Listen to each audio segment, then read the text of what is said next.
You're about to witness a love so pure, yet standing on the edge of a heartbreak neither of them saw coming. The rooftop glowed under fairy lights. A jazz melody hummed low in the background as Vera stepped out of the elevator and gasped. Candles lined the floor in a heart shape, and Elliot stood in the center holding a bouquet of lilies, her favorite. Elliot, she whispered, heart fluttering. He smiled. Happy 1-year anniversary, my heart. They embraced under the stars, laughter echoing through the night. It was a perfect evening. Perfect, until the topic shifted. I want you to meet my mom, Elliot said, eyes searching hers. Vera's smile faded slightly. Are you sure? She's been asking about you for months. It's time, don't you think? Vera nodded slowly. Okay. But, you know how our world can be. Elliot leaned in, kissed her forehead. Let them talk. You're the one I love. Elliot's mother, Mrs. Agatha Okoye, was graceful but cold. Her eyes measured Vera from head to toe the moment she entered. They talked politely over chin-chin and zobo, but Vera felt it, beneath the surface, judgment stirred. So, Vera, Agatha said, what's your genotype? The question hung in the air like a blade. Yes, Vera replied. Why? Agatha's face stiffened. Just asking. Elliot is as too? Vera blinked. Elliot froze. I thought you knew, Agatha added, sipping her tea. They hadn't known. Not until now. The next day, they visited a clinic to confirm. A nervous silence stretched between them in the waiting room. When the doctor finally called them in, his voice was firm. You're both A's. This is a high-risk combination for childbirth. I advise against proceeding with marriage or conception. Vera's heart shattered. Elliot's word blurred. Back at Vera's apartment, tears streamed down her cheeks. I thought love would be enough, she whispered. Elliot stood by the window, fist clenched. It still is. But we can't have a future. We can't risk our child suffering. He turned sharply. Then we fight. We find another way. I won't lose you, Vera. Her voice cracked. I need time. That night, as Elliot sat alone in his car, a phone call came through. It was his cousin, Jide. Elliot, listen, bro. I overheard your mom on a call. That genotype test, she made some calls before you even went. Something's not right. Elliot's jaw tightened. What are you saying? I'm saying, the test might have been rigged. What if everything you believed was a lie carefully planned by someone you trusted the most? Elliot didn't sleep that night. Jide's words haunted him. By morning, he was standing in front of the family hospital his mother always used. Good morning, sir, the receptionist said. I need to speak to Dr. Benson, Elliot replied. She looked confused. He's not in today. Elliot narrowed his eyes. Call him. Tell him Elliot Okoye is here. I'll wait. 10 minutes later, Dr. Benson arrived, eyes wide with surprise. Elliot, what brings you? Let's talk in private, Elliot cut in. Inside the office, Elliot slammed the door shut. Did my mother ask you to change our genotype results? Dr. Benson's face turned pale. Elliot, I was under pressure. She said it was for your good. She didn't want you to marry Vera. Elliot stepped back like he had been slapped. You could have ruined my life. You lied about our future. Vera hadn't spoken to Elliot in days. Her heart was heavy, and her thoughts were scattered. She stared at her phone every hour, hoping it would ring, but it didn't. Her best friend, Boma, came to visit. Vera, you've been in bed for 3 days, Boma said, lifting the curtain. I feel like my heart has been ripped out, Vera whispered. You two love each other. But love isn't always enough. Vera sighed. Maybe it's time I move on. Just as she said those words, her phone lit up. It was Elliot. They met at a quiet cafe. Vera wore a simple dress, no makeup. Her eyes looked tired. "Thank you for coming," Elliot said. "I almost didn't. I have something to tell you." He explained everything, the fake test, his mother's interference, Dr. Benson's confession. Vera's eyes widened. "Wait, you mean, we're not both AS?" Elliot nodded. "I got us retested. I'm AA, but you're AS." Vera covered her mouth, trembling. "So we are compatible?" "Yes. But your mother lied about something so serious." "She did. And I'm not going to let her control my life anymore." Vera's joy quickly turned to anger. She looked me in the eyes and smiled, all while planning to destroy us. Elliot reached for her hand. "Please, don't walk away. We have a second chance." Vera pulled her hand back. "I need to think, Elliot. This is too much." She stood and walked out, tears falling as she left. Elliot barged into his mother's room later that evening. "You lied, Mom." Agatha looked up from her newspaper calmly. "I protected you. You almost destroyed something beautiful." She stood. "You're a politician's son. You will marry someone who helps our family's name, not a girl with no name, no background." Elliot shook his head. "Then I'd rather have no name too." He turned and walked out. Vera sat by the window of her room that night, staring into the dark. Her heart whispered, "He chose you. He fought for you." But her mind shouted, "Can you ever trust his word again?" Her phone buzzed again, a message from Elliot. "No more lies. Just love. I'm waiting, no matter how long it takes." She held the phone to her chest and closed her eyes. If love is real, why does it hurt so much to hold on, and even more to let go? Vera walked slowly along the quiet road near her house. It was early morning.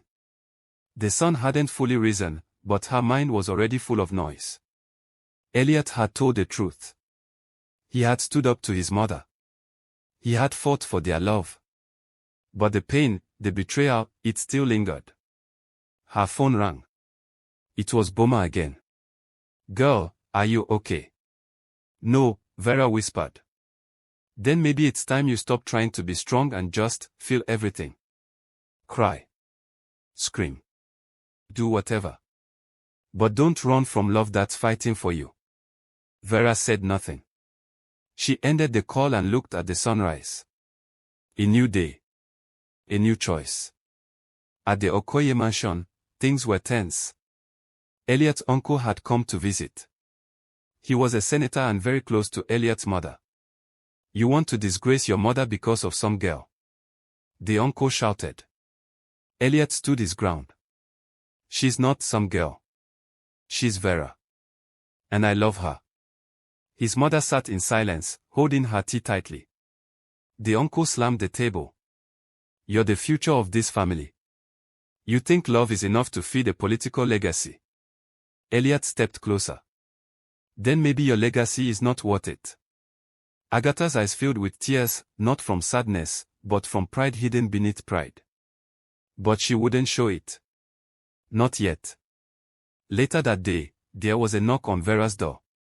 It was Mrs. Agatha Okoye. Vera's heart almost stopped. "You, here." Agatha stepped in slowly. "I'm not here to fight. I'm here to talk." Vera stayed silent, but her arms were crossed. "I was wrong," Agatha said. "But I wasn't trying to hurt you. I wanted the best for my son. And I thought that wasn't you." Vera blinked. "And now?" Agatha looked away. "Now, I see I was wrong." Vera's voice cracked. "Do you know what it feels like to think your love story ended because of a lie?" "I do now." The room was quiet. Agatha sighed. "You don't have to forgive me today. But, if there's a part of you that still loves him, don't let pride steal your future." That night, Vera wore the red dress Elliot had bought her on their 6-month anniversary. She walked into the park where they used to meet. Elliot was already there, standing under the tree where he first told her he loved her. He turned, stunned. Vera. She smiled, tears in her eyes. I almost gave up. I almost walked away. But then I realized, if you could fight for me, maybe I should fight for you too. Elliot ran into her arms. They held each other like the world had paused. 2 weeks passed. They started planning their future quietly, away from public noise. But not everyone was happy. At a party organized by a rival political family, a young lady named Nina was introduced to Elliot. She was rich, educated, and came from a powerful family. She could make our name shine again, Elliot's uncle said later. But Elliot only smiled. I already found my star. Nina wasn't used to rejection. Later that week, a strange photo of Vera with an unknown man appeared on social media. It was fake. But the damage had begun. Elliot sat with Vera at their favorite restaurant. The room was full of whispers. People stared at them. He showed her the photo. This is what they are trying to do. Vera looked shaken. Why won't they let us be? Elliot took her hand. Because they know what we have is real. She looked at him, worried. How long can we keep fighting? He smiled gently. As long as we have each other. But in the shadows, Nina made another call. A bigger plan was on the way. Sometimes, the biggest enemy wears a friendly smile. Vera stood at the supermarket checkout when she heard a whisper behind her. She's the one from the scandal photo. She's not even from a known family. What does Elliot see in her? Vera held her breath and walked out quickly. She had heard enough. Outside, her friend Boma was waiting in the car. You okay? Boma asked, noticing Vera's trembling hands. No, Vera replied. I thought it would get easier after the truth came out. But now it feels like everyone is watching, waiting for us to fail. Boma frowned. You and Elliot have come too far. Don't let noise break what love has built. But neither of them knew, the worst was yet to come. At a private charity dinner hosted by a politician, Elliot and Vera arrived in matching outfits. They smiled for photos, but tension was thick in the air. Nina was also there. Dressed in gold, she watched them from a corner, sipping wine, hiding her smirk. Later that night, while Vera stepped out to take a call, a waiter approached her. Miss Vera, someone asked me to give you this drink. She smiled politely and took the glass. A few minutes later, her head began to spin. She stumbled to the hallway and leaned against the wall. That was the last thing she remembered before everything went dark. By morning, the internet exploded. Breaking news, Elliot's fiancée caught in hotel scandal. Photos showed Vera asleep on a hotel bed, with a man lying beside her. It looked real. It looked dirty. Elliot sat frozen in his car as his phone rang non-stop. His uncle's voice barked, I warned you. Now the whole world thinks she's cheap. Elliot said nothing. His chest was heavy, his head pounding. His mother stormed into the living room. She has disgraced you publicly, Elliot. You must end this now. But Elliot didn't speak. He just picked up his phone. Vera was crying in her room. Boma stayed by her side. I didn't sleep with anyone. I don't remember anything after that drink, Boma, you have to believe me. I believe you, Boma said firmly. But the internet doesn't. Then the doorbell rang. Vera opened the door and saw Elliot. Her heart dropped. His eyes were tired. Silent. You think I did it, don't you? She asked softly. I don't know what to believe anymore, Vera, he replied, voice cracking. Tears ran down her cheeks. After everything we've been through. Elliot shook his head. I want to believe you. I really do. But the whole world is watching. Sponsors are pulling out. My family. Then maybe they were right about me, she said coldly. Maybe I'm just a nobody after all. She shut the door. Back at Nina's home, she smiled as she watched the news. But her smile faded when someone walked into her room, her younger brother, Tob. He dropped a flash drive on the table. I know what you did, Tobe said. And if you don't confess, I will. Nina stood slowly. You won't. Tobe's voice rose. You drugged her. You faked those photos. She didn't deserve this. He turned and walked out, leaving the evidence behind. Elliot stared at his engagement ring on the table. His phone rang. It was Tobe. Meet me. Now. I have something that will change everything. Meanwhile, Vera sat in her room, writing a goodbye letter. Her voice echoed in her mind. Maybe some people aren't meant to survive the storm together. Sometimes, the loudest truth comes from the quietest voice. Tobe sat nervously in the back seat of Elliot's car, holding the flash drive tightly. I shouldn't be doing this, he whispered. You're doing the right thing, Elliot replied. Tobe looked at him. Nina didn't just fake those photos. She paid the waiter to drug Vera's drink. She even used a Photoshop expert to stage the hotel scene. Elliot froze. His hands gripped the steering wheel. Why would she go that far, he asked. She wanted you. And she knew your family would never accept Vera. So she made sure the world rejected her first. Elliot stared at the windshield, heart pounding. I have to fix this. Within 24 hours, the video proof was shared with a trusted journalist. The truth exploded across social media. Breaking news, Vera's scandal was fake, set up by jealous rival revealed. The internet went silent, then exploded with support for Vera. She deserves justice. Elliot better fix this. Where is Vera now? Vera, however, wasn't online. She had packed her bags and left town quietly. She needed peace. But Elliot was already on his way to find her. Elliot found her in Benin City, staying with an aunt. She opened the door, shocked. Elliot. He stepped inside. I know everything now. I know you didn't betray me. I know Nina set you up. Tears welled in Vera's eyes. It took the world turning upside down for you to believe me. Elliot dropped to his knees. I failed you, Vera. I should have trusted you from the start. I let fear and pressure blind me. She wiped her eyes. You broke my heart, Elliot. I know, he said softly. But if there's any piece of it left, I want to earn it back. Then, from his pocket, he brought out the ring. The same one from before. But not just with words. Vera, will you marry me, this time for real? She stood there, silent, her heart racing. Then slowly, she nodded. Yes.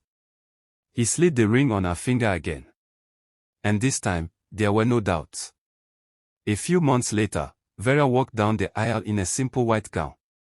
Elliot stood waiting, eyes full of tears and pride. Their wedding was small, intimate, and full of real love, not politics, not family expectations, just two hearts who refused to give up. Agatha Okoye, Elliot's mother, hugged Vera afterward. I was wrong about you, dear. You're exactly what my son needs. Vera smiled gently. Thank you for finally seeing me. As the sun set on their reception, Elliot gave a short speech. Love is not about perfection. It's about persistence. Vera and I went through storms, lies, and betrayal. But in the end, the truth won. He turned to her and took her hand. We were tested by fire. But we didn't burn, we shined. Moral lesson. In life and love, truth always finds its way to the surface. No matter how strong the storm, love built on trust, honesty, and patience will survive. Don't let the noise of others silence your heart. The right person won't just love you, they'll fight for you, even when the world turns against you. Thank you for watching till the end. Don't forget to like, comment, share and subscribe to this channel for more interesting videos like this.